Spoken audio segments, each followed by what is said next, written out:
It wasn't unknown that John had a certain despondence about him during the winter. It sunk slowly into his heart in September, and only truly lifted in mid-March. Like an ever-present shadow in his head, it made him moody to say the least. The kind of moody you lost hours in. How he decided that a night shift would help was beyond him. But he felt like he was getting better. It was edging into the time of year when he could really think again. When he got back into his seasonal work. Finally having a home even just to wallow in was enjoyable, if just faintly. Even if the draft matched its rural aesthetic.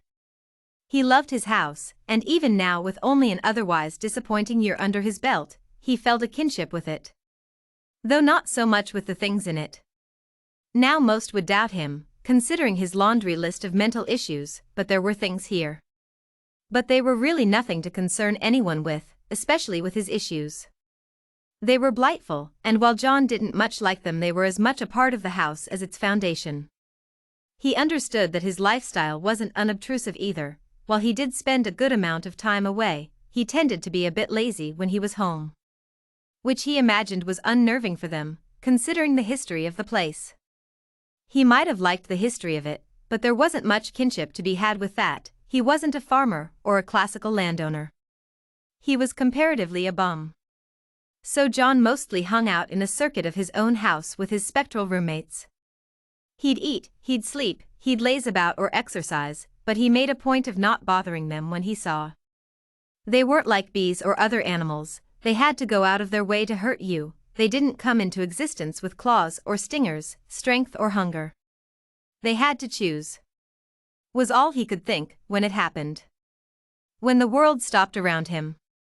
His heart beat starkly in his chest, a riveting tune pulsing through his brain, as the ink of the room buzzed into a fuzzy electric shake, before snapping into a smooth sinuous shape. It was beautiful, and in the sharp shifting breeze of spring it was lively. It looked at him with eyes only discerning in their glower. John bolted as it moved to meet edges with him. John had managed to anger a shade in his house despite all his intentions. John let the thought be, as he ran out of his house. The thing didn't follow. Lucky for John, he hadn't left his cell behind.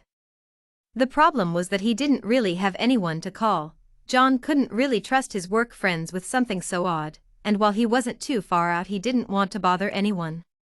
He thought hard for a moment, though it didn't mean much. He hadn't called his mother in a while. So he decided to ring her up. He waited at the phone for almost 20 minutes before he got a connection. Hello, what is it? I need help.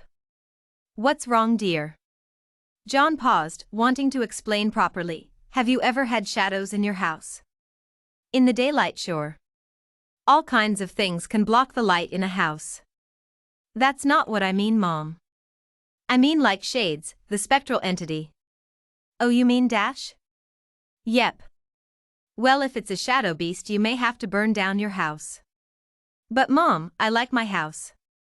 Well, what about insurance? John always forgets why it is that he doesn't like to talk to his mother. And then they talk. His silence was apparently enough to anger her. Now, you don't need to be like that. What has you so worried? The shadows are angry at me. What, 'cause you ran? No, before that. Well, why would that be?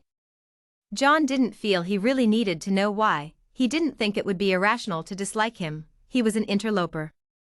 What had him convinced really? He'd paused for too long. Honey, are you still there? Yes. Are you okay? Were you right? His mother asked him, like he needed to know for sure.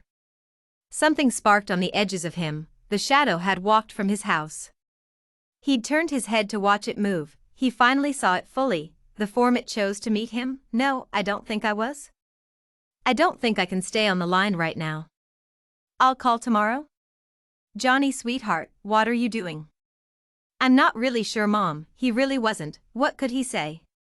I love you, you know, he said, like he really thought he'd die. Last words were a terrible thing to share with your mother. I love you too, dear. Don't do something stupid.